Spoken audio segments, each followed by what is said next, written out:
এই যে শুকনো লঙ্কা, কালো জিরে, সাদা জিরে দিয়ে কচি থোড় ভাজা রেডি হয়ে গেছে। এর বানানোর পদ্ধতি এরপরে দিয়ে দিলাম। ভাত রুটি দিয়ে সব কিছু দিয়ে খাওয়া যাবে। Thank you.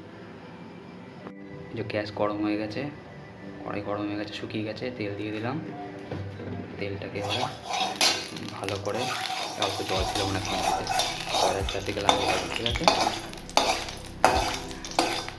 তারপরে সেটাতে জল আছে, তাহলে তার সাথে এর মধ্যে বাটিতে অলরেডি শুকনো লঙ্কা, কালো জিরে আর সাদা জিরে রেখে দিয়েছে, ছেটকালে খুব জোরে তেলে দিয়ে দেওয়া থাকে ফাটুক। তারপরে মশলাটা ফুটে গেছে, লঙ্কাগুলো চেটকাচ্ছে, চেটকাটা বন্ধ হয়ে গেছে। এবার এখানে ঠোঁটটাকে সিদ্ধ করে এই হালকা করে নুন দিয়ে রেখেছি কেটে, ভালো করে চটকে দেবো, ঠিক আছে। নুন অল্প করে দেওয়া হচ্ছে, বাকি নুনটা পরে দেবো। ভালো করে চটকে দেবো, চটকে দিচ্ছি, ভেঙে যাচ্ছে, ঠিক আছে। শিরাগুলো ফুলে উঠে যাচ্ছে, ভালো করে চটকে নেবো পুরোটাকে, তাহলে সুবিধা হবে, তো গোটা গোটা থেকে যাবে, মাখা মাখা হবে জিনিসটা, তাহলে আলু ভাজার মতো গোটা থেকে যাবে,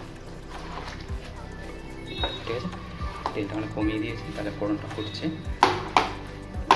চটকে নিলাম, তাহলে চেঞ্জ হয়ে গেছে পুরো শেপটাই, মাখা মাখা হয়ে গেছে। ওই পুরোটাকে জল আছে, তেল আছে, ছেটকাবে পুরোটা দেবো,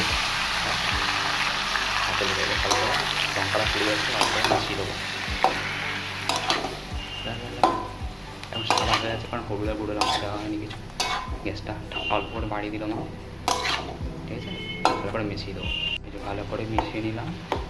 এবার এর সাথে হলুদ দেবো, ঠিক আছে, এই কটা টিস্পুন মতো, ঠিক আছে। হলুদ দিয়ে দেবো, আর এই 1/6 টিস্পুন মতো নুন দিয়ে দেবো, ঠিক আছে। ধরোটা তারপর মিশিয়ে দেবো, সাদা সাদা লাগছে, কালার হয়ে যাবে পরে, মিশিয়ে কালচে কালচে কালার হয়ে যাবে।